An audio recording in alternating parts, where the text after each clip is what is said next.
सखी सहेली।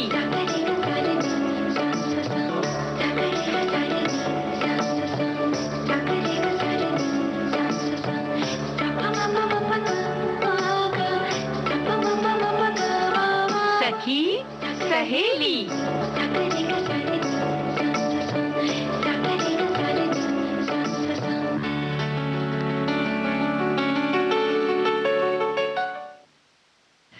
सखी सहेली कार्यक्रम सुनने वाले सभी श्रोताओं को मन्नू बहुरिया और बुआ का नमस्कार। बुआ जी, आज आप बहुत परेशान लग रहे हैं। क्या नहीं, परेशान मतलब नहीं बहुत ऐसा लग रहा है कि बस घर से काम हम करके अब भी आए हैं। देखो ये तो हर बार होता है, लेकिन अब जब मौसम थोड़ा सा बदल रहा है ना, तो गला खुश्क होने लगता है, यानी थोड़ा सा शुष्क हो जाता है, सूख सा जाता है। और उसमें जब खुश्की आती है ना, तो ऐसे एक सेकंड पे जो ये आया है ना पॉज, तो वो सिर्फ इसीलिए आया है। बाकी तो जब यहाँ मिलने के लिए तो दौड़ते भागते जैसे भी आओ जान आ ही जाती है। बिल्कुल बिल्कुल सही बात। और गर्मी की आप बात कर रहे हैं, तो वो दिन याद करो में हम आज बातें करेंगे गर्मी की छुट्टी में जो खेले जाने वाले जो खेल थे ना तरह तरह के, उनके बारे में बात करेंगे। हमारे श्रोताओं के बहुत सारे संदेश भी आ चुके हैं। अच्छा, एक बात और है, ये तो तुमने कहा मन्नू बहुरिया खेले जाने वाले खेल, लेकिन जैसे पेड़ पर चढ़ना ये सब खेल नहीं होते थे, लेकिन वो भी आप साझा करिएगा। जंगल जलेबी आप कैसे तोड़ते थे, है ना, या सब लोग घर में सो जाते थे तो आप कैसे दबे पांव निकलते थे बाहर खेलने के लिए, उसका जिक्र भी बहुत जरूरी है ना। नहीं, वो तो है ही, है ना। और जैसे कि हम घूमने चलेंगे, गर्मी की छुट्टियां चल रही हैं, तो लद्दाख चलें। हाँ बिल्कुल, लेह लद्दाख चलते हैं और ठंडी वादियों में चलते हैं। और आज का एक और विषय और है कि छोटे व्यवसाय और उनकी चुनौतियां, मतलब छोटे व्यवसाय में क्या क्या चुनौतियां आती हैं, उस दौरान किन चुनौतियों से तकलीफों का सामना करना पड़ता है, इनके बारे में भी हम बातें करेंगे। बिल्कुल सही बात है, ताकि जो छोटे उद्योग वाले लोग हैं, व्यवसाय के लोग हैं, वो थोड़ा धैर्य रखें और इन चुनौतियों से घबराएं नहीं। बहुत सारे लोगों की जिंदगी में आती हैं। लेकिन आज जो दिवस है संयुक्त राष्ट्र खदान जागरूकता और खनन कार्यवाही में सहायता के लिए अंतर्राष्ट्रीय दिवस, तो इसके लिए जो है इस क्षेत्र में इस क्षेत्र के बारे में भी बातें करेंगे। और इस दिवस के लिए आप सभी को हार्दिक शुभकामनाएं। पहले एक गीत सुन ले। यही तो हम कह रहे थे, ये नहीं कह रहे थे गीत सुन ले। देखो ये तो वर्ड फेमस है कि पहले हम ये बधाई देने वाली बात कर रहे थे। अब तुमने सोचा कि गीत के लिए कहेंगे बुआ, तो भाई ऐसा नहीं है। हम भी कह रहे थे कि खदान में जो लोग काम करते हैं वो लोग बहुत ही चुनौतीपूर्ण कार्य है, बहुत जोखिम भरा, जोखिम भी है उसमें बहुत ज़्यादा। तो उनको ढेर सारी शुभकामनाएं, बधाई तुमने दी ही है, तो बधाई हमारी तरफ से भी और तोहफे के रूप में ये गीत।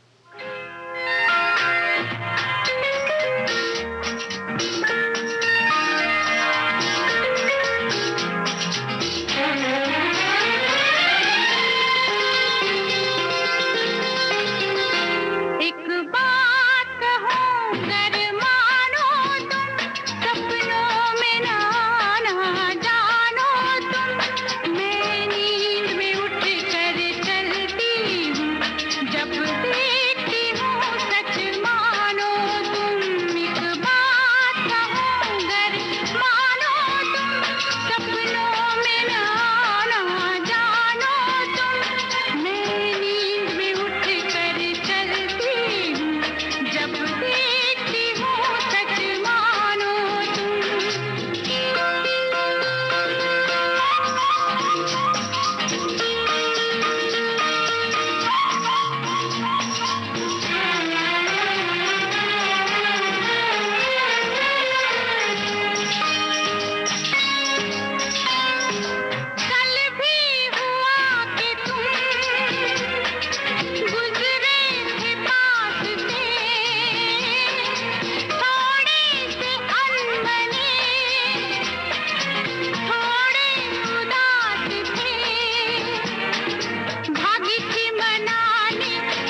तो भाई बातें हैं।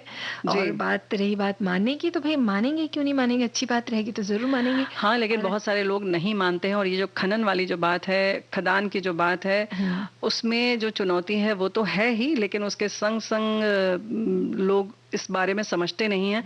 और खनन के क्षेत्र में बहुत सारे लोग गलत काम भी करते हैं, उसके प्रति भी हमें जागरूक होना पड़ेगा, वो हमें पता ही नहीं है।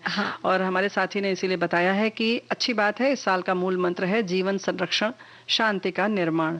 10वीं सदी के ख्याति प्राप्त त्रिनेश्वर महादेव मंदिर, जो गुजरात की पांचाल भूमि कहलाता है, वो तरनेतर गांव चोटीला से नजदीक स्थित है, जहां हर साल ऋषि पंचमी के दिन मेला लगता है।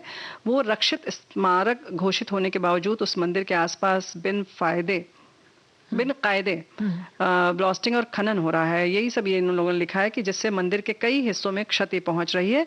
इसके प्रति भी इन्होंने लिखा है कि चिंता जताई जा रही है, क्योंकि मंदिर के अस्तित्व को खतरा है। तो खनन जो है, खनन की वजह से ये सारी चीजें होती हैं। और इसीलिए संयुक्त राष्ट्र का अंतर्राष्ट्रीय जो है आज खदान जागरूकता, खदान कार्यवाही में सहायता दिवस जो है मनाया जा रहा है आज। बिल्कुल। और 8 दिसंबर 2005 को महासभा ने घोषणा की कि हर साल 4 अप्रैल को खदान जागरूकता और खदान कार्यवाही में सहायता के लिए अंतर्राष्ट्रीय दिवस के रूप में मनाया जाएगा। और ये दिवस पहली बार 4 अप्रैल 2006 को मनाया गया था। और इस दिवस के अगर उद्देश्य की हम बात करें तो बारूदी सुरंगों के बारे में जागरूकता बढ़ाना, उनके उन्मूलन की दिशा में प्रगति करना है।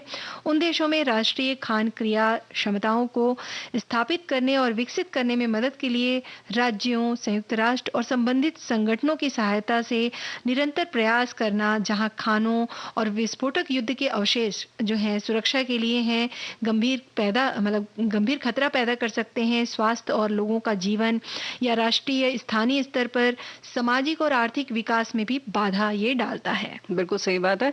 माइन एक्शन जो है मानवीय सहायता और विकास अध्ययनों का एक संयोजन है, जिसका उद्देश्य है कि बारूदी सुरंगों को हटाना, उनके सामाजिक, आर्थिक, पर्यावरणीय प्रभाव और युद्ध के विस्फोटक अवशेषों को कम करना है। इसके संग संग ये भी है कि पीड़ितों की सहायता करना और खदान प्रभावित वातावरण में लोगों को सुरक्षित रखना, कैसे रहा जाए, ये सिखाना लोगों को, ये जागरूकता पैदा करना, लगभग वही सारी चीजें हैं। और इसके संग संग सरकारी, गैर सरकारी, गैर राज्य सशस्त्र समूहों द्वारा जमा की गई बारूदी सुरंगों को नष्ट भी करना इनका एक लक्ष्य है। बिल्कुल।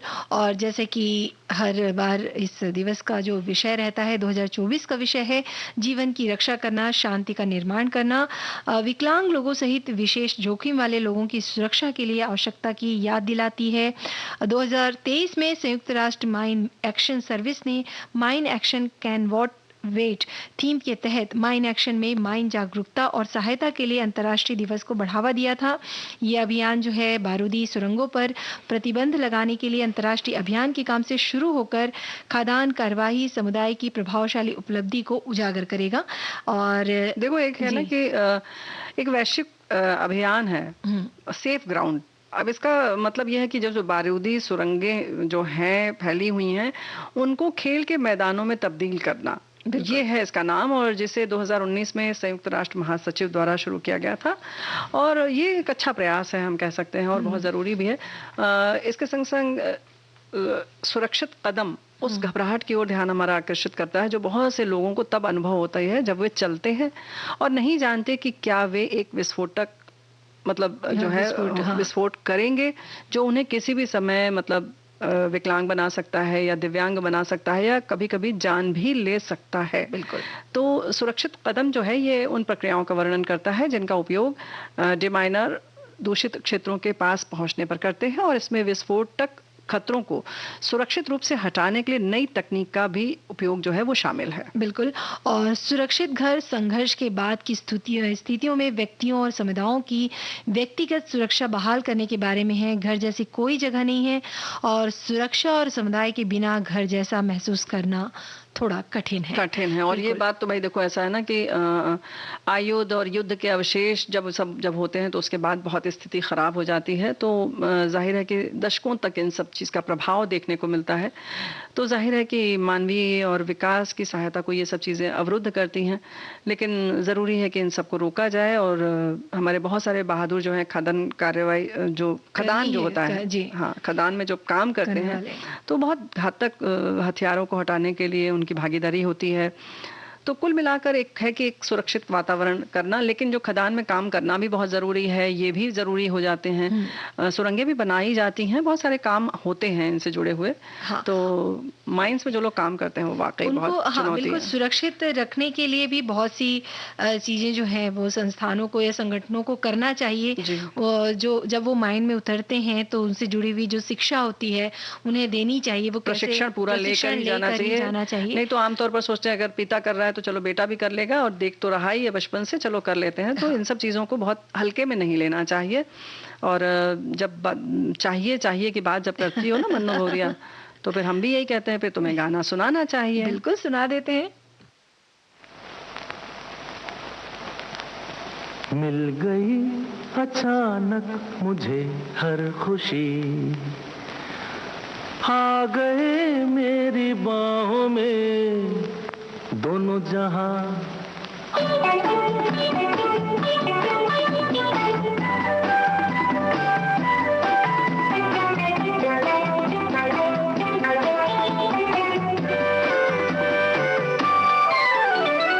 मिल गई अचानक मुझे हर खुशी, आ गए मेरी बाहों में दोनों जहां। यार पास है प्यार भी पास है, तकदीर सबकी होती है ऐसी कहाँ। मिल गई अचानक मुझे हर खुशी, आ गए मेरी बाहों में दोनों जहां।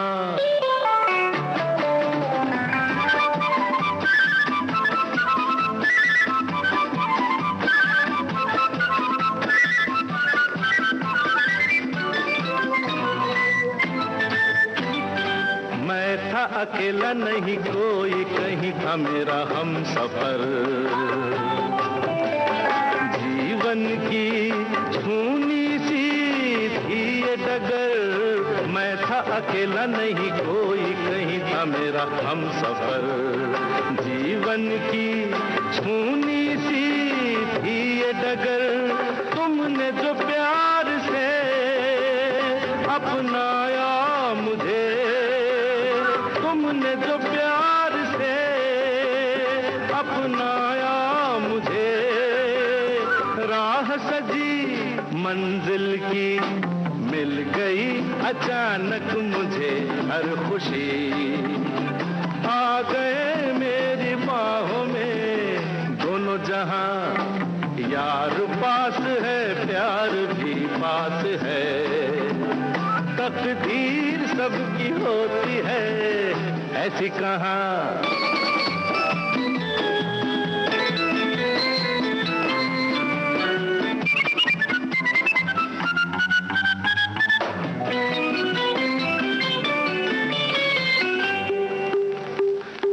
दो मुझे तो देखो पारस पत्थर छू गए,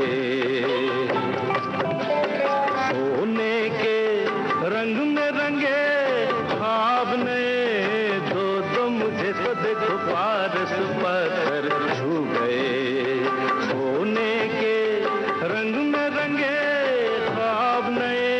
झूमे दिल मगन जीने की लगन, झूमे दिल मगन जीने की लगन।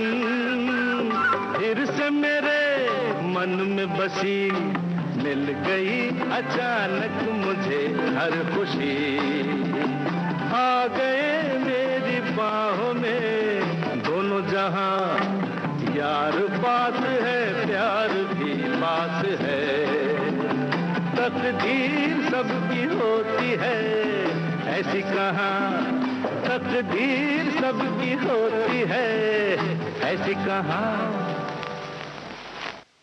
तो भाई तकदीर की अगर बात करें तो भले ही हो चाहे ना हो तकदीर में, लेकिन घूमा तो जा सकता है ना, कहीं भी घूमा जा सकता है। बस प्लान करिए और कहाँ जाना है टिकट बुक करिए और चलते हैं घूमने। ऐसे मन्नू भौरिया एक बात है, प्लान वैन करो तो ज्यादा निभ नहीं पाता, हो नहीं पाता है, अचानक जाने में बड़ा मजा आता है। हाँ, लेकिन बुआ जी, ये जो लेह लद्दाख है ना, यहाँ जाने के लिए थोड़ी प्रिपरेशन लगती है, खासकर ठंड में। और वैसे तो हर महीने यहाँ जाया भी नहीं जा सकता क्योंकि काफी ठंडा इलाका है, बर्फबारी होती है, तो यहाँ जाने के लिए भाई तैयारी करनी पड़ेगी। चलो मान लेते हैं भाई, क्योंकि लेह लद्दाख जो है हमारे देश के उत्तरी भाग में स्थित बहुत आकर्षक पर्वतीय क्षेत्र है, जम्मू और कश्मीर का एक क्षेत्र है, हिमालय के पश्चिमी भाग में स्थित है और ऊंचे दर्रों की भूमि भी कहा जाता है। शुद्ध झील है, यहाँ पर नदियां हैं, बर्फीली चोटियां हैं, वन्य जीवन, साहसिक खेल, प्राचीन मठ हैं, बहुत सारे लकड़ी के हस्तशिल्प है देखने को मिलते हैं। भोजन यहाँ का बहुत प्रसिद्ध है, हाथ से बुने हुए ऊनी कपड़े, बहुत कुछ है यहाँ पर, आप आइए तो। लद्दाख एक अनोखी संस्कृति, अद्भुत प्राकृतिक सौंदर्य और पर्वतीय दृश्य के लिए प्रसिद्ध है। लद्दाख के पर्वतीय स्थल और बर्फीले पहाड़ों का दृश्य आकर्षण का केंद्र है। यहाँ बौद्ध और तिब्बती धर्म के प्रमुख गुरु दलाई लामा का ये स्थान है। असीम प्राकृतिक सुंदरता और रोमांच के लिए लद्दाख भाई हर कोई जाना चाहेगा। नुब्रा घाटी के ऊंचे रेगिस्तान से लेकर सिंधु नदी के तट तक लद्दाख में घूमने के लिए बहुत सारी जगहें हैं। चाहे एक रोमांटिक युगल हो या एकल यात्री आप हो सकते हैं, पारिवारिक छुट्टियां मनाना हो या आप रोमांचक कोई खेल खेलना चाहे, लद्दाख में सब कुछ है। लद्दाख के लोकप्रिय दर्शनीय स्थल सुंदरता, शांति, आध्यात्मिकता, रोमांच उन सभी चीजों से समृद्ध है जिनका हम सब आनंद लेना चाहते हैं। बिल्कुल, लेह लद्दाख हमेशा से ही घूमने के लिए एक बेहतरीन जगह है ना बुआ जी। और यहाँ देश ही नहीं बल्कि विदेश से भी लोग घूमने आते हैं। और एडवेंचर के शौकीन लोगों के लिए, जैसे बुआ जी ने बताया ही कि ये जगह बेस्ट है। यहाँ हर साल कहना चाहिए काफी लोग जो है वो घूमने आते हैं। यहाँ आकर स्थानीय धरोहर और कला संस्कृति का आनंद लिया जा सकता है। ये जगह अपनी प्राकृतिक सुंदरता के लिए दुनिया भर में प्रसिद्ध है और लेह लद्दाख की ऐसी बहुत सी खूबसूरत जगह हैं जहाँ घूमा जा सकता है। ब्लू पेंगोंग लेक जी, तो पेंगोंग लेक जो 12 किलोमीटर लंबी है और भारत से तिब्बत तक फैली हुई है। ये झील करीब 43,000 मीटर की ऊंचाई पर है, जिसकी वजह से इसका तापमान -5 डिग्री सेल्सियस से लेकर 10 डिग्री सेल्सियस के बीच रहता है। सर्दी के मौसम में पूरी तरह से जम जाती है। झील को पेंगोंग सो के रूप में भी जाना जाता है। यहाँ कई फिल्मों की शूटिंग हो चुकी है और इस झील को काफ़ी लोकप्रियता मिली है। प्राकृतिक सुंदरता, क्रिस्टल क्लियर जल जो होता है, बिल्कुल ज़मीन के आपको उसको पेबल्स दिखाई देंगे जो नीचे चिकने चिकने वो पत्थर होते हैं, और कोमल पहाड़ियाँ हैं और क्षेत्र को बहुत सुंदर दृश्य देते हैं। बड़ी खास बात यह है कि इस झील में अगर हम गए हैं, अच्छा तो जैसे कि ना, जैसे ही बादल थोड़ा सा भी आ जाता है, सूर्य की रोशनी थोड़ी सी बदलती है तो पूरी झील का जो दृश्य बदल जाता है। क्या बात है। चारों तरफ के जो पहाड़ हैं, जैसे तुमने कहा ना, कोमल पहाड़ियां बता रहे हैं हम लोग, ये सब कुछ जैसे लगता है कि ये दृश्य तो अभी हमने देखा ही नहीं था। बस 15 मिनट बाद आपको लगेगा कि हम किसी और जगह हैं। झील का रंग जो है वो भी थोड़ा सा बदल जाएगा जैसे ही बादल आएंगे, हटेंगे, तो इस तरह से ये नज़ारे तरह तरह के दिखा देती है एक झील। क्या बात है। इसी तरह इस जगह पे है मैग्नेटिक हिल, और उसको ग्रेविटी हिल भी कहा जाता है, जहाँ पर वाहन गुरुत्वाकर्षण बल की वजह से अपने आप पहाड़ी की तरफ बढ़ते हैं। ये पहाड़ी समुद्र के स्तर से लगभग 14,000 फीट की ऊंचाई पर है और लेह शहर से 30 किलोमीटर की दूरी पर स्थित है। पहाड़ी के पूर्वी हिस्से में सिंधु नदी बहती है। इस पहाड़ी में एक ऑप्टिकल भ्रम या वास्तविकता कह सकते हैं। लद्दाख में मैग्नेटिक हिल का रहस्य जो है वो दुनिया भर के लोगों को अपनी तरफ आकर्षित करता है। ऐसा कहते हैं कि ये चुंबक का पहाड़ है शायद। अच्छा। हाँ, और वहां से हवाई जहाज भी जब ऊपर से जाता है ना तो उसमें भी ट्रेमर्स आते हैं। क्या बात है। तो वो एक बार डराता है पता चल जाता है कि नीचे मैग्नेटिक। हाँ, तो बहुत मजेदार होता है। लेह लद्दाख की आकर्षक जगह है चादर ट्रैक। चादर ट्रैक जो है लेह लद्दाख के सबसे कठिन, सबसे साहसिक ट्रैक में से एक है। एक ट्रैक को चादर ट्रैक इसलिए कहा जाता है क्योंकि जांस्कर नदी सर्दियों के दौरान नदी से बर्फ की सफेद चादर में बदल जाती है और चादर जो है वो फ्रोजन रिवर ट्रैक दूसरे ट्रैकिंग वाली जगह से बहुत अलग दिखाई देती है। बिल्कुल, इसलिए इसे चादर ट्रैक कहा जाता है क्योंकि इसमें जो पानी होता है वो बिल्कुल चादर की तरह सफेद हो जाती है। और वैसे ये मठ की अगर हम बात करें तो फुगताल या फुगताल मठ एक अलग मठ है जो लद्दाख में जास्कर क्षेत्र के दक्षिणी और पूर्वी भाग में स्थित है। यह उन उपदेशकों और विद्वानों की जगह है जो प्राचीन काल में यहाँ रहा करते थे। यह जगह ध्यान करने, शिक्षा सीखने और एंजॉय करने की जगह है। झुकरी बोली में फूक का अर्थ है गुफा और ताल का अर्थ है आराम।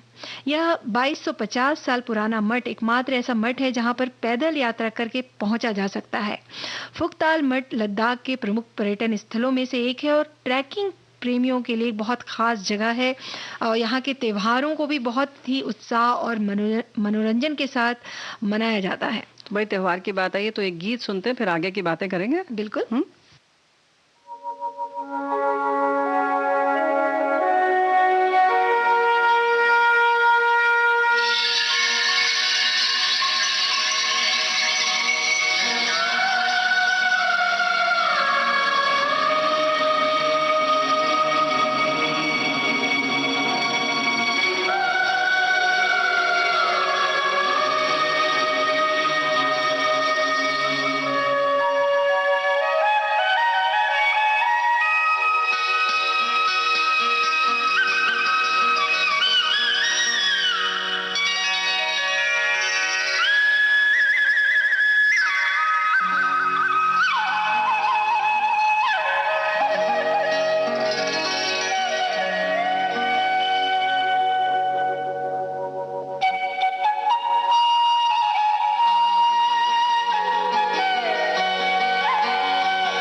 तो चलते हैं आगे आगे। हाँ बिल्कुल। यहाँ पर नुब्रा और श्योक घाटियों के प्रवेश द्वार के रूप में माना जाता है और ये है खारदुंगला दर्रा।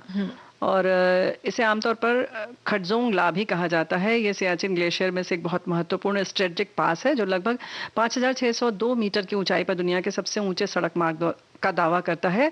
प्राकृतिक सुंदरता बहुत सुंदर अच्छी लगती है। हवा से ये महसूस होता है कि जैसे हम दुनिया के शीर्ष पर हैं और साथ ही यहाँ काराकोरम रेंज और हिमालय के सुरम्य दृश्य आप देख सकते हैं। बिल्कुल, और ये जो दर्रा है जो पर्यटकों के लिए अप्रैल से जून और सितंबर से अक्टूबर तक ही खुला रहता है, बाकी समय ये बंद रहता है क्योंकि बर्फबारी होती है। और इसी तरह ही गुरुद्वारा पत्थर साहिब लेह से लगभग 20 किलोमीटर की दूरी पर स्थित है और इस खूबसूरत गुरुद्वारा साहब जो है 1517 में गुरु नानक की याद में बनाया गया था।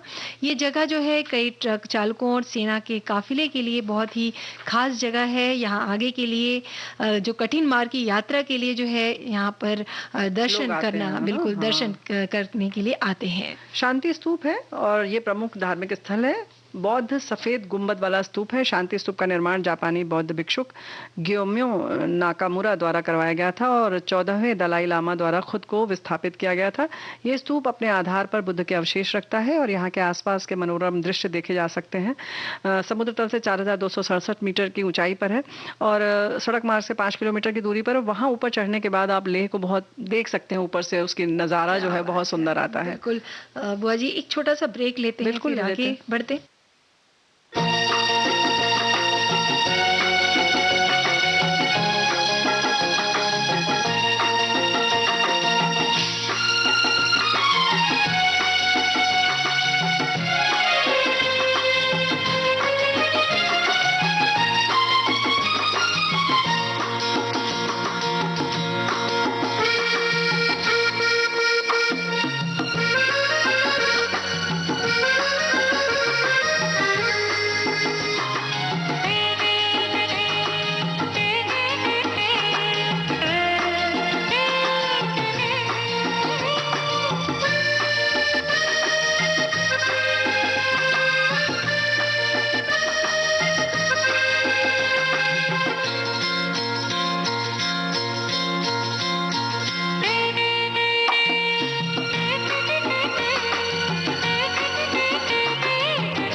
तो अंतराल के बाद एक बार फिर आपका स्वागत है। चलते हैं लेह लद्दाख घूमने और यहाँ पर बुआ जी एक बहुत ही जो दर्शनीय स्थल है हेमिस मठ जो है, और ये 11वीं शताब्दी से पहले अस्तित्व में है और इसको 1672 में फिर से स्थापित किया गया था। और ये तिब्बती मठ है जो सबसे धनी है, लद्दाख में सबसे बड़ा मठ है ये, और ये लेह शहर से 45 किलोमीटर की दूरी पर है और ये हर 12 साल में खुलता है। तो बड़ी खासियत है इसकी। और आगे भी और भी जगह है, जैसे स्टोक पैलेस है, सोकर झील है, इसके बारे में हम बात करेंगे, लेकिन एक गीत सुनते हैं फिर आगे बढ़ते हैं। ठीक है।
तो भाई हम लोग बात कर रहे थे ना कि उसके बाद हम स्टोक पैलेस की बात करेंगे। ये सिंधु नदी के करीब स्थित है, लेह लद्दाख में देखने की सबसे अच्छी जगहों में से एक है। आकर्षक महल अपनी वास्तुकला, डिजाइन, सुंदर उद्यान, अद्भुत दृश्यों के लिए प्रसिद्ध है। इसके साथ ही ये महल शाही पोशाक, मुकुट और अन्य शाही सामग्रियों के संग्रह का स्थान भी है। स्टॉक पैलेस को देखने के लिए अपनी कार और टैक्सियों के माध्यम से आसानी से पहुंचा जा सकता बिल्कुल। है। और इसके बाद सोकर झील, प्राकृतिक लद्दाख घाटी में एक उतार चढ़ाव वाली झील है जो सफ़ेद झील के रूप में लोकप्रिय है कहना चाहिए। और अपने साथ की और भी जो झील है आसपास, उनमें से सबसे शांत है और तीनों में सबसे छोटी है। और इस झील में पक्षी प्रेमियों के लिए स्वर्ग के समान है, क्योंकि यहाँ कई तरह के अद्भुत दलदली पक्षी पाए जाते हैं जो ऐसी जगहों पर रहते हैं। बिल्कुल। और ऐसे सो मोरिरी झील है, पेंगोंग झील की जुड़वा झील जैसे कहा जाता है इसे। ये चांगटांग वन्यजीव अभयारण्य के अंदर स्थित है और ये झील पर्यटकों को सुंदर वातावरण, शांति प्रदान करती है। इस झील का जल निकाय उत्तर से दक्षिण तक लगभग 28 किलोमीटर और गहराई में लगभग 100 फीट है। बर्फ से ढके खूबसूरत पहाड़ों के बीच सो मोरिरी झील जो है बंजर पहाड़ियों से घिरी हुई है। इस बिल्कुल शांत झील है, उसको देखने जरूर जाइए। बिल्कुल। और ऐसे ही अगर यहाँ की हम बात करें, लेह लद्दाख की बात करें, तो माउंटेन बाइकर्स के लिए ये स्वर्ग माना जाता है। यहाँ पर हर साल हजारों लोग खड़ी ढलानों और एड्रेनालाइन के रास्ते पर बाइकिंग का मजा जो है लेने आते हैं। साहसी माउंटेन बाइकर्स के लिए लेह मनाली राजमार्ग शानदार सड़क है जहाँ से सुरम्य परिदृश्य का आनंद ले सकते हैं। लद्दाख में माउंटेन बाइकिंग के लिए सबसे अच्छा समय है मई से सितंबर तक का, क्योंकि बाइकिंग के लिए मई के अंत में ये खुलता है और सितंबर के अंत तक ये बंद हो जाता है, क्योंकि बर्फबारी होने लगती है और सब चीजें, मतलब इतनी बर्फ जमा हो जाती है कि आप जा ही नहीं सकते। लेकिन आप वैसे जाएंगे ना तो बड़ी मस्ती में अकेले या दो लोग एक संग, और सारा सामान असबाब उसी पर लादे रहते हैं, मोटरसाइकिल पर दाएं बाएं, अपने खाने पीने की हर चीज, और बड़े मजे से घूम रहे होते हैं। बिल्कुल यायावर की तरह बड़ा अच्छा लगता है। यहाँ पर मार्केट भी है, यात्रा करने जा रहे हैं तो मार्केट का दौरा जरूर कीजिएगा। ऐसी जगह जहाँ पर बहुत कुछ खरीद सकते हैं। तिब्बती बाजार है, स्मारकों की दुकानें हैं, कुछ चीजें खरीद सकते हैं, कशीदाकारी है, पैच है, बहुत अच्छे ऊनी शॉल आदि मिल जाते हैं, बहुत ही बढ़िया मिलते हैं। प्रार्थना के लिए बहुत तरीके की चीजें मिल जाती हैं। इसके संग संग यहाँ का जो उत्सव होता है, कारवा जैसे जो निकलता है, वो मतलब ये सितंबर में ही निकलता है। अच्छा। उनका फेस्टिवल होता है 3-4 दिन का। तो पारंपरिक पोशाक जो होती है इनकी बड़ी सुंदर होती है, उसमें महिलाएं भी निकलती हैं, पुरुष भी निकलते हैं, और जो याक होता है उसके ऊपर बैठ के पुरुष निकलते हैं, और वो लोग भी ऐसे ही सड़क पर ऐसे ही निकलते हैं। बहुत सुंदर लगता है। बुआ जी, मैंने ये तो मतलब फिल्मों टीवी में ही देखा है, सामने से देखने का मौका तो नहीं मिला। और जरूर जैसे जिस तरह से आप बता रही हैं तो सुन के ही बड़ा अच्छा लग रहा है कि यहाँ जरूर घूमने जाना चाहिए। और लेह लद्दाख की यात्रा के अगर दौरान हम बात करें तो जास्कर नदी पर राफ्टिंग करना एक खास अनुभव दे सकता है। और ये भारत का ग्रैंड कैनियन कहा जाता है इसको। और इस नदी में क्या है कि राफ्टिंग दुनिया की सबसे अच्छी नदी यात्राओं में से एक होती है, मतलब काफी अच्छी राफ्टिंग यहाँ पर की जा सकती है। बिल्कुल। अब जाने की बात करें तो यह निकटतम रेलवे जो है जम्मू तवी से जा सकते हैं। लद्दाख से 700 किलोमीटर की दूरी पर है, और दिल्ली, कोलकाता, मुंबई से नियमित ट्रेनें भी हैं। लेह के लिए आप हवाई जहाज से जा सकते हैं, और बहुत सारी और भी चीजें हैं। लेह से भी आप बाय रोड भी जा सकते हैं, है ना, करगिल की तरफ। तो ये लेह लद्दाख में आप घूम सकते हैं। लद्दाख के लिए सीधी उड़ानें हैं, तो बहुत सारी जगहों से आप जा सकते हैं। आप योजना बनाइए। लेकिन एक बात जरूर है कि लेह जब आप जाएं तो वहां पर जाकर आप पूरे दिन आराम करें। आप ये ना सोचें कि आपको थकावट नहीं लग रही है तो आप आराम से घूम सकते हैं, क्योंकि वही हाई एल्टीट्यूड की जो बात है वो शरीर को थोड़ा सा संयमित होने में समय लेती है। तो कहते हैं कि अगर आप नहीं करेंगे तो आपके कान वान से खून आने लगता है, और हाई एल्टीट्यूड की प्रॉब्लम होती है। तो इन सब चीज़ों के लिए बहुत सतर्क रहें, अपने शरीर का ज़रूर ख्याल रखें। क्या बात है। तो भाई ये सब जानकारी भी बुआ जी ने दे दी कि जाने से पहले ये सब चीज़ें भी ध्यान में रखें।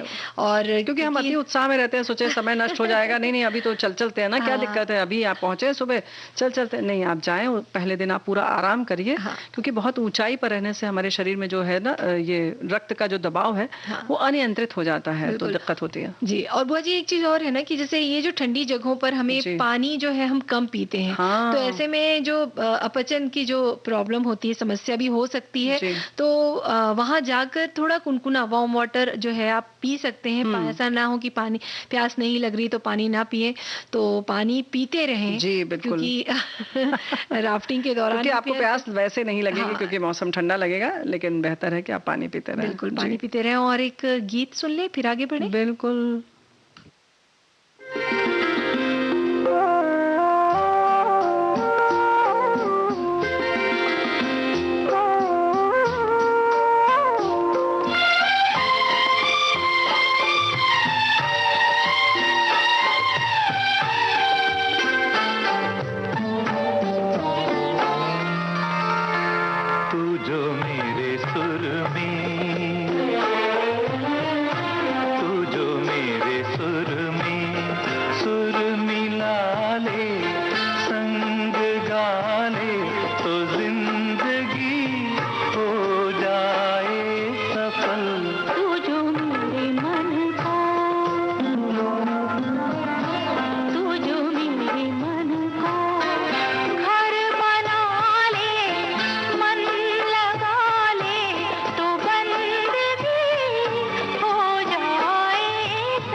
बहुत सारे संदेश हमारे श्रोताओं ने भेजे हैं बुआ जी, और ऐसी-ऐसी बात और ऐसे-ऐसे खेल जो मुझे भी मतलब मेरे लिए भी नए हैं।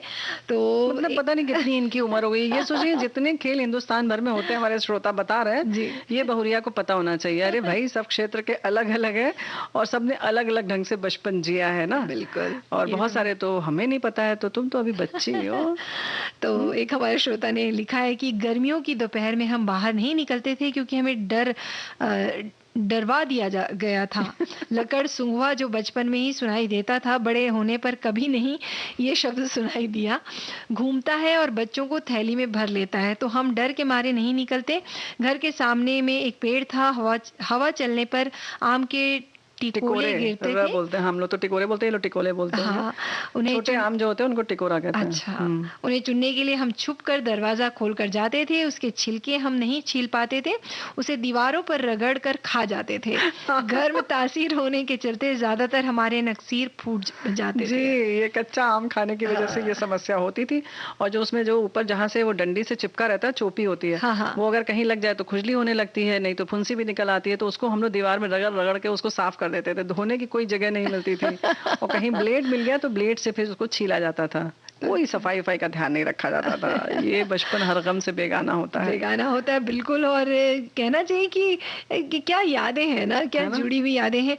वैसे ही हमारे एक श्रोता ने लिखा है कि मुझे आज भी याद है कि गर्मियों की छुट्टी में सबसे अच्छा और बिना खर्च वाला खेल था अट्टू, जिसमें सिर्फ 4 कलर की चूड़ियों के चार चार टुकड़े और 4 इमली के बीज जो एक तरफ से पत्थर पर घिसकर सफेद कर लिया भाग निकाल लिया जाता था। जी। चालू अट्टू का खेल बाद में इस इमली के बीज की जगह कौड़ी से खेलने लगे थे। जी, तुम समझ रही हो, इमली का जो बीज होता है उसको एक तरफ से घिस लेते हैं, तो एक तरफ तो मरून रहता है और दूसरी तरफ वो सफेद हो जाता है। तो इतना घिस के उसका सफेद निकाल लेते थे, मतलब सफेद कर लेते थे। तो जब वो पलटोगे ना, तो जैसे 2 खुला सफेद तो 2 नंबर हुआ आपका, और चारों खुल गया तो 4 हुआ, 3 सफेद खुला तो 3, और एक काला मतलब मरून दिख रहा है उसके उसका, तो 3 हुआ ना। अच्छा, जैसे कि हम लोग अगर कौड़ी फेंकें तो खुली बंद होगी ना, तो इसको खुली बंद कैसे बनाएंगे, तो ऐसे बनाया जाता था। क्या बात है, मतलब क्या जुगाड़ किया जाता था। ये सब देखो कितनी सृजनात्मकता थी और कितनी चीजें की जाती थी। बिल्कुल। आउटडोर और इंडोर दोनों तरह के खेलों का अपना मजा होता है। हमारे साथी लिख रहे हैं, मैं अपने बचपन में गर्मी में सुबह शाम पतंग उड़ाता था, दोपहर में बहनों के साथ वही पुराने खेल जो हम सभी के बचपन में खेले जाते हैं, जैसे घर घूला, चपेटा, अट्ठू, अंत्याक्षरी, कंचे, और भी कुछ खेल होते थे जिन्हें खूब खेला। अब बस उनकी यादें ही रह गई हैं। अब जैसे देखो, घर घूला हमें लगता है घर चूल्हा होगा या जो भी, चपेटा भी नहीं पता हमें, अड्डू भी नहीं पता। अच्छा, हाँ। चपेटा तो मुझे भी नहीं याद आ रहा है बुआ जी। क्या बोलते, अट्टू यानी वो पिट्ठू को अट्टू बोलते हैं क्या, जिसमें वो पत्थर ऐसे रखे जाते थे, उसको पिट्ठू हम लोग तो कहते थे। हाँ। और फिर 5-7 ऐसा रख के टेढ़े मेढ़े, और उसको उसमें मारा जाता था, बॉल से उसको तोड़ते थे। और उसका तो उसको जमाना होता था, एक वैसे ही सजाना होता था। हो सकता है वही हो। दोपहर में सबके सोने के बाद तो बेर और आम तोड़ने जरूर जाते थे। अगर मम्मी के उठने से पहले आ गए तो ठीक, नहीं तो फिर से बेर और आम के साथ डांट भी खानी पड़ती थी। बेर और आम खाने से जितने दांत खट्टे नहीं होते थे, जितनी माँ की डांट से हो जाते थे। क्या बात है। एक श्रोता ने लिखा है कि कुत्ता बिल्ली पानी पीऊ, चुट्टू पुट्टू, महुआ बिनाई, ये गाना गोटी के खेल थे। अच्छा, ये भी हो सकता है। तो नए नए खेल के बारे में जानकारी मिल रही है बुआ जी। मतलब जैसा आपने बोला कि हर लोग हर जगह होते हैं और अलग अलग तरह से खेलते हैं। सही बात है। तो ये हो सकता है। और बुआ जी, एक जो खास मतलब खेल मुझे याद आ रहा है, अक्सर क्या होता है कि बच्चों को फ्रिज के पास जाने से मना किया जाता है। हाँ। और उन्हें गर्मी के समय बर्फ खाना रहता है। तो वो क्या है कि दूध जो मिलता था, दूध में शक्कर घोल के वो फ्रिज में जमा रहे हैं आइसक्रीम बनाने के लिए। नहीं, ये मत बोलो केवल दूध में शक्कर, वो आइसक्रीम होती थी। ये नहीं कह सकते। अब ये क्या मतलब है, मतलब दूध में आइसक्रीम घोल दिया, मतलब बाजार वाले दे तो वो आइसक्रीम और हम दे तो वो आइसक्रीम नहीं है। नहीं, वो भी बहुत अच्छी आइसक्रीम होती है। हाँ, वो शरबत होता था ना, जो आता था ऑरेंज कलर का, गुलाब का होता था, कभी संतरे के वाला होता था, स्क्वैश तरह तरीके के। जो शरबत मिलता था उसको पीने के बजाय हम फ्रिज में जमा देते थे। उसका बर्फ का गोला बना के घर में ही बना के खाया करते थे, क्योंकि बाहर से तो मना रहता था। तो इस तरह का भी जो खेल ही था एक प्रकार का बचपन का, कहना चाहिए। मजे हम लोग करते थे जी। तो मजे की बात आ रही है तो एक गीत सुनते हैं और बाकी खेलों की भी बात करेंगे। लकड़ी की काठी पे घोड़ा, घोड़े की दुम पे जो मारा हथौड़ा, दौड़ा दौड़ा दौड़ा घोड़ा दुम उठा के दौड़ा।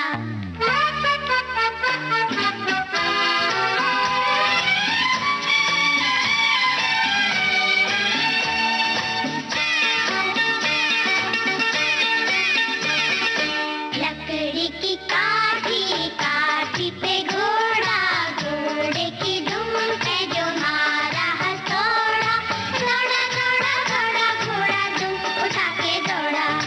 लकड़ी की काठी, काठी पे घोड़ा, घोड़े की दुम पे जो मारा हथौड़ा, दौड़ा दौड़ा दौड़ा घोड़ा दुम उठा के दौड़ा।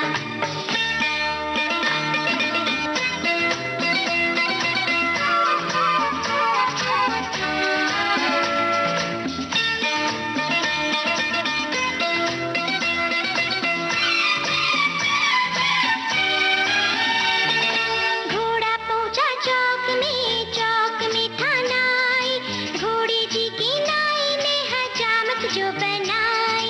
टकबक टकबक टकबक टकबक। घोड़ा पहुंचा चौक में था नाई, घोड़े जी की नाई ने हजामत जो बनाई। दौड़ा दौड़ा दौड़ा घोड़ा दुम उठा के दौड़ा। लकड़ी की काठी, काठी पे घोड़ा, घोड़े की दुम पे जो मारा हथौड़ा, दौड़ा दौड़ा दौड़ा घोड़ा दुम उठा के दौड़ा।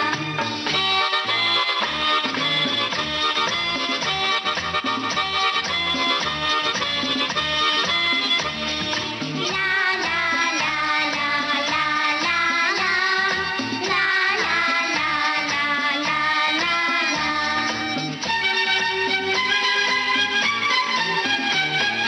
घोड़ा था घमंडी, पहुंचा सब्जी मंडी बर्फ पड़ी थी, बर्फ में लग गई ठंडी। टकबक टकबक टकबक टकबक। घोड़ा था घमंडी, पहुंचा सब्जी मंडी बर्फ पड़ी थी, बर्फ में लग गई ठंडी। दौड़ा दौड़ा दौड़ा घोड़ा दुम उठा के दौड़ा।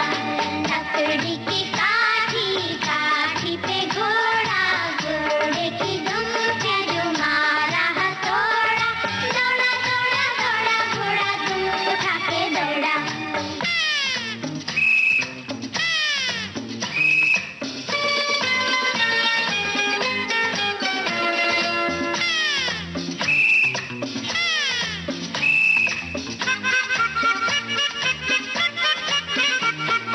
घोड़ा अपना तगड़ा है, देखो कितनी चर्बी है, चढ़ता है मेहरूली में पर घोड़ा अपना अरबी है। घोड़ा अपना तगड़ा है, देखो कितनी चर्बी है, चढ़ता है मेहरूली में पर घोड़ा अपना अरबी है। बात छुड़ा के दौड़ा दौड़ा दुम उठा के दौड़ा। लकड़ी की काठी, काठी पे घोड़ा, घोड़े की दुम पे जो मारा हथौड़ा, दौड़ा दौड़ा दौड़ा घोड़ा दुम उठा के दौड़ा।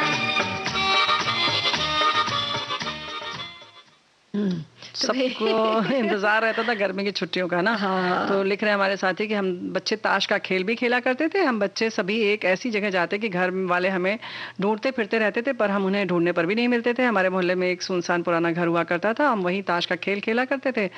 अब इन सालों में घर रहा ही नहीं, पर घर हमेशा याद आता रहता है।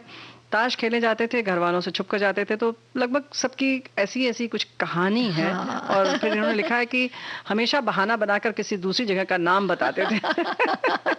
बिल्कुल सही बात। और एक हमारे श्रोता हैं, वो लिखते हैं कि पजल्स गेम में बच्चों का दिमाग का विकास होता है। पजल्स गेम मार्केट में हर उम्र के बच्चों के लिए उपलब्ध है।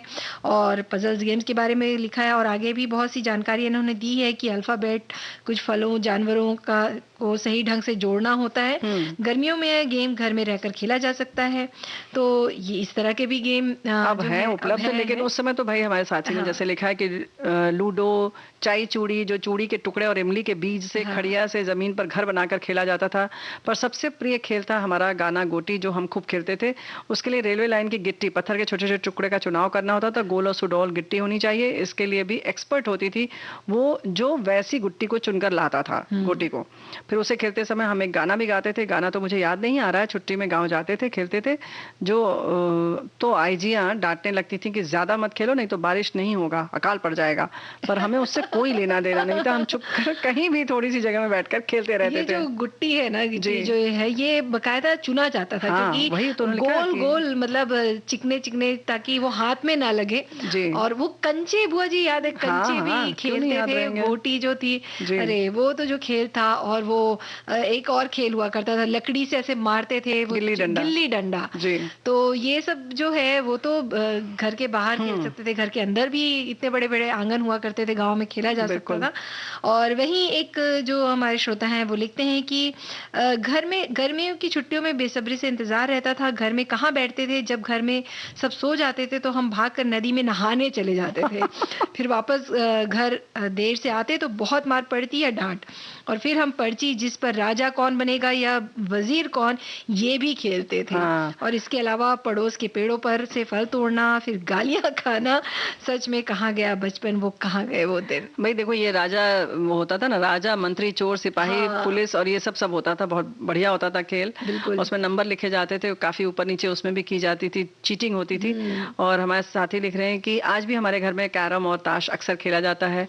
और एक साथी बता रहे हैं कि मेरी माताजी और पड़ोस के आंटी के साथ सारे दिन हम अष्टाचंगा, एक प्रकार का देसी लूडो है, हाँ। जिसमें इमली के बीज की गोटियां होती हैं, खेलते थे। इसके अलावा छुपन छुपाई, थोड़े बहुत तो सारे दिन धूप में क्रिकेट खेला है। थोड़े बड़े हुए तो सारे दिन धूप में क्रिकेट खेला और बीत गया वो समय। आज इस विषय के माध्यम से सारे दृश्य आंखों के सामने घूम गए। क्या मनु बोलिए, एक बात और है कि हमारे साथियों ने बताया कि भाई जो हमने इमली के बीज की बात की ना, घिस के सफेद, तो वैसे वो सच बात है। इन्होंने भी बताया कि बीज से उसको आधा कर दो तो एक तरफ सफेद निकलता है, बीच में वो सफेद रहता है। बिल्कुल। तो उसको वैसे भी बनाते थे। कभी कभी गोटियां बनानी होती थी लूडो में, तो तरह तरह के बटन रख दिए जाते थे। 4-4 बटन एक तरीके के रख दिए जाते थे।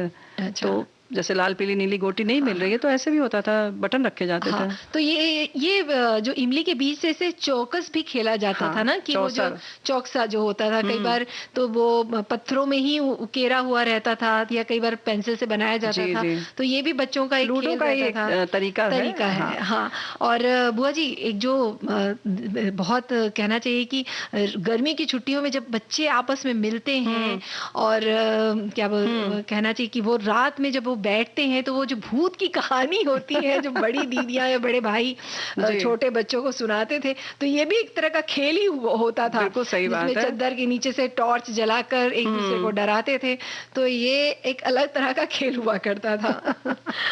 बिल्कुल सही बात है। और ये तो हमारे साथी लिख रहे हैं, हम तो बस माँ के साथ पत्थर की चक्की पर बैठकर उसमें दाने डालते रहने का काम ज्यादा होता था। वो बड़ियों की दाल पीसे तो हम बहनें बड़ियां डालने बैठती थी, पापड़ बनाए तो चद्दर पर चम्मच से बगारना। बस यही खेल जो आज हमें काम आया है। तो इस तरह का भी खेल क्या है, मम्मी लोग इसमें शामिल कर ही लिया करते जी, थे। बिल्कुल सही बात है। हाँ। और एक श्रोता ने लिखते हैं कि गर्मी की छुट्टी में खेले जाने वाला खेल, भाई गर्मी आ गई है तब खेलने का समय भी है, लेकिन धूप में निकलने में कठिनाइयां आती हैं। लेकिन घर में सबसे अधिक लोकप्रिय सरल खेल लूडो था, जिसमें सांप सीढ़ी भी थी। इसमें भी समय लगता था और मनोरंजन भी होता था। बाग बगीचे में भी रहा करते थे, ताश खेलने वाले जमे रहते थे, प्राकृतिक हवा आराम से मिलती थी। और इस तरह की इन्होंने बातें और भी चीजें लिखी हुई हैं। हाँ, ताश आगे के भी। खेल लिखे, जजमेंट है, दहला पकड़ है, रमी है, चौकड़ी है, छकड़ी है, बहुत सारे खेल खेले। रात में छुपन छुपाई, सब लिखा है इन्होंने। हाँ। वही हमारे साथी लिख रहे हैं कि हमारे यहाँ पेड़ की छाव में बच्चे कोयल से चक्रव्यूह बनाकर राजा रानी खेलते थे। कोयले से चक्रव्यूह बनाकर राजा रानी खेलते थे। सांप सीढ़ी खेलते थे, कितना आनंद आता था। नीम के पेड़ पर चढ़कर गुलाम झंडी खेलते थे। बड़े बुजुर्ग गिरने का डर दिखाकर उल्हाना देते रहते थे। अब तो मोबाइल सब कुछ खा गया, बचपन छीन लिया। काश इन दिनों में वापस लौट आए। तो भाई लौट तो आइए, जी। एक छोटा सा गीत सुन ले। हाँ, हाँ, समय नहीं है। समय तो खैर इशारा कर रही है जाने का, तो फिलहाल नहीं सुनते हैं, क्योंकि हमारे एक गीत साथी नहीं ने सुन अभी पाएंगे। एक संदेश और भेजा है। गर्मी अच्छा, की छुट्टी में हाँ। खेले जाने वाले खेल, भाई गर्मी आ गई तब खेलने का समय भी था, लेकिन धूप में निकलने में कठिनाइयां आती थी। लेकिन घर में सबसे अधिक लोकप्रिय सरल हो चुका है शायद, सांप सीढ़ी था। और मनोरंजन भी होता था। तो लगभग हमारे सब साथियों ने ये सब चीजें साझा की हैं। और बुआ जी एक जो चीज थी, मतलब गर्मियों की अगर हम बात करें तो पहले जैसे कूलर नहीं हुआ करते थे, एसी नहीं हुआ करते थे, तो उस समय जो चादरों को जो है वो घर भिगो बनाते लिया थे। जाता था और उसे कहना चाहिए दीवारों पर, दरवाजों पर टांग दिया जाता था, तो उससे छन कर ठंडी हवा आती थी। तो ये भी एक तरह का खेल ही हो जाया करता था। उसके संग संग बहुत बच्चों सारे का। लोग जो होते थे कि वो लोग तो पुरानी धोती या पुराना मुलायम कपड़ा जो उसको भिगो कर ओढ़ लेते थे, चादर तान लेते थे जिसको कहते हैं ना, खुद ही ओढ़ लेते थे और उसपे से उनको हवा लगती थी, बिल्कुल एसी का मजा आता था। तो कुछ तो सब भाई तरीके से लोग बचपन की यादों को आप भी जिए, हमें भी बहुत मजा आया। लेकिन अब सखी सहेली में अब जाने का वक्त हो चला है, तो विदा दीजिए मन्नू बहुरिया और बुआ को स्वीकार कीजिए। नमस्कार।